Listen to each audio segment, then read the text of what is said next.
We've gotten many emails and messages from viewers wondering why they're being evicted. Tenants have certain rights, landlords have certain rights, and it's all spelled out in the Louisiana Civil Code. Today, I'm going to break it down for you. I spoke with a local attorney, Carla Sigler. I wanted her to explain to me in the simplest way what's going on with lease terminations and evictions in Southwest Louisiana.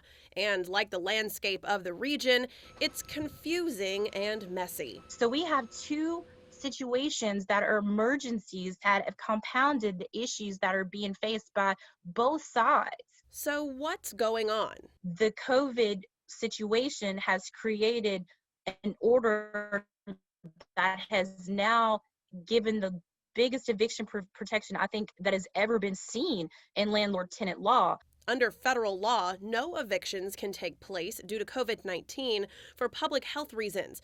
But now with Hurricane Laura causing mass destruction, this changes things. There are landlords that are terrified that somebody is going to get injured on their property, and the property may look like one apartment unit is damaged and the whole thing has been declared a total loss.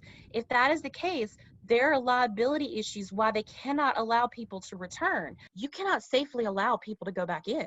You just can't. Where the communication problem is occurring, and I'm seeing this every day from multiple calls, it's because people are not aware of the entire property scenario. There is a difference from what we see and will call destruction and what an insurance company is going to call destruction and a total loss. From the landlord's perspective, a lot of them are doing exactly what they're supposed to do and saying, I'm sorry, this is a total loss. You know, there's under that, when the police premises is destroyed, under the operation of law, your lease ends. It's called act of God. An act of God, also called force majeure, which is a common clause in contracts or leases that essentially frees both parties from liability or obligation when an event or circumstance beyond the control of the parties takes place, like a hurricane.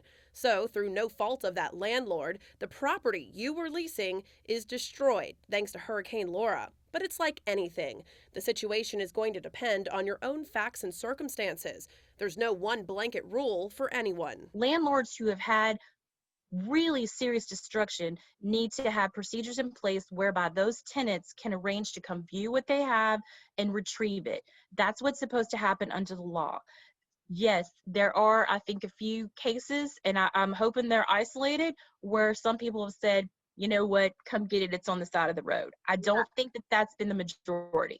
Sigler says there will be situations where tenants can return to the property once repairs are finished, but the issue is you might be displaced for a certain amount of time because you won't be able to be on the premises while repairs are being made.